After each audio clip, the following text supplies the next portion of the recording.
Okay, let me show y'all what I got today. We'll count this as a bit of a review, I guess, but I'm going to be repotting a couple of these fruit trees. These are the fruit trees that I bought this spring on half-price sale before the store changed their sign. So got them at a cheap little advantage for the spring. And the problem is they were put in these pots probably, truthfully, last spring or late last fall.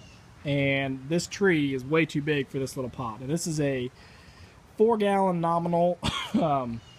Somebody might, they might say it's in a 5-gallon pot, or they sell it as a 5-gallon tree, but this is not a full 5 gallons. So what I'm doing is I'm upgrading and did a little shopping around, and what I picked up are these 10-gallon root pouches. Now, these, based on their dimensions, are actually 10 gallons of volume. This says it's 5 gallons, it's actually only 4. That's an industry standard. I don't know why. I'm not in the industry. But just so y'all know, when you look at that and you go, there's no way that's 5 gallons. No, it's 4. But these actually are 10. They make these root pouches in all different sorts, shapes and sizes. I got these from Greenhouse Megastore. And this is marketed as a 3 to 4 year root pouch, meaning it should last 3 to 4 years. And the reviews that are on it were great. I think it had a 5-star review out with like 20 or 30 ratings. And people said, yes, absolutely, it will last that long. But the way this works, as far as a root pouch, this is a kind of a heavy-duty fiber-feeling material. Feels like a cloth. I'm not really sure what the material is.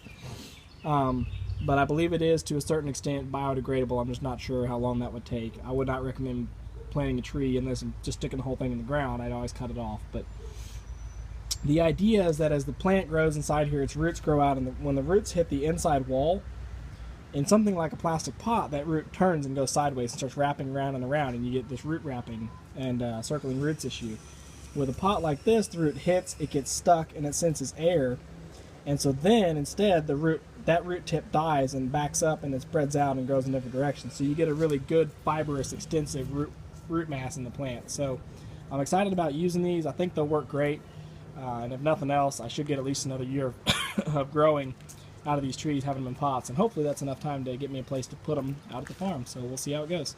Okay, so just like when you're repotting anything else, first thing you're going to want to do is slip the old pot off, and then you're going to want to beat up this root wad a little bit.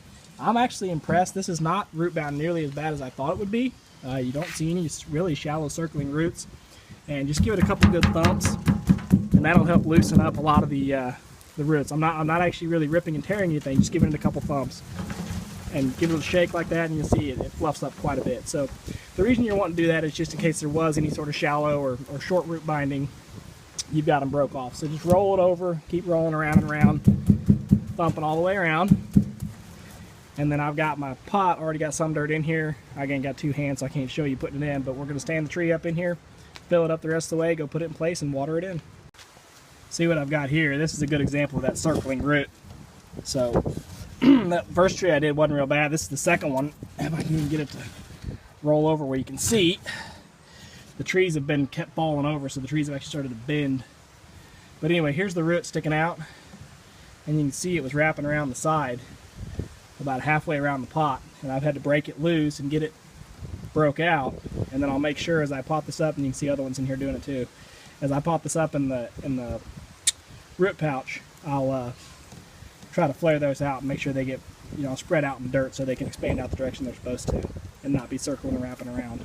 And so with them potted up, of course, the last thing you want to do is water them very, very well.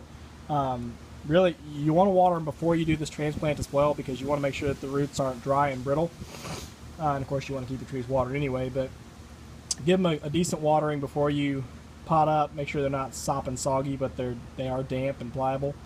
But then once you get them potted up, water them very, very well. In my opinion, I don't know that you can really overwater when you transplant something, especially not as long as you have a good, permeable substrate that you're putting it into. But water it in very well so you get out all the air pockets. It helps settle the soil.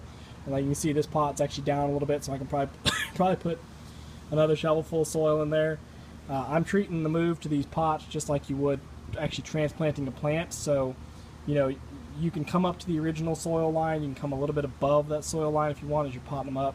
But one thing to don't do is don't go above your graft. Here's my graft. I'm still well below that.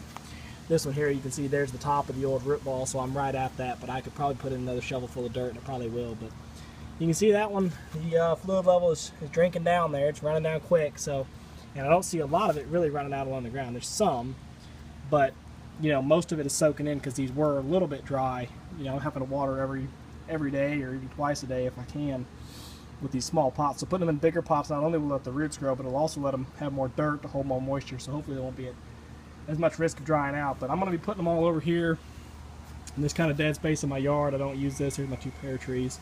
I don't use this whole spot of my yard for anything else. So I'm going to be lining up all my root pouches over here, and then I'll be laying in an automatic sprinkler system to service it, so I won't be having to come out here and water every day. I'll just put in a drip line that'll kick on, you know, a couple times a day if I can get a programmer to do that for me, and just water them that way, so I don't really have to worry about them. And then go through, you know, once a month and put on some topical fertilizer. But really, this potting material that I use, I forgot to mention earlier, it is the organic compost from Nature's Way Resources in Conroe, Texas. Shout out to those guys for, you know, being organic. But also for having a high quality compost. This is a 3/8 screened compost, a fungal base from wood products, fungal based compost, and I love buying this stuff because of the texture of it. I showed it to y'all in a video in the past when I bought my first load of it and I put it in my garden. I really like it, but I'll show you again. The reason I like it is because a lot of places you buy compost down here, it's really crap. It's just like wood chips. But you can see the biggest wood chips in this stuff is right here. That's about the woodiest it gets, but most of it is really nice, fine material like that. But it's not full of sand, it's not full of crap. It's true screened compost, so it's well worth the money to buy it. But with that, we'll get the rest of them potted up and we'll be done.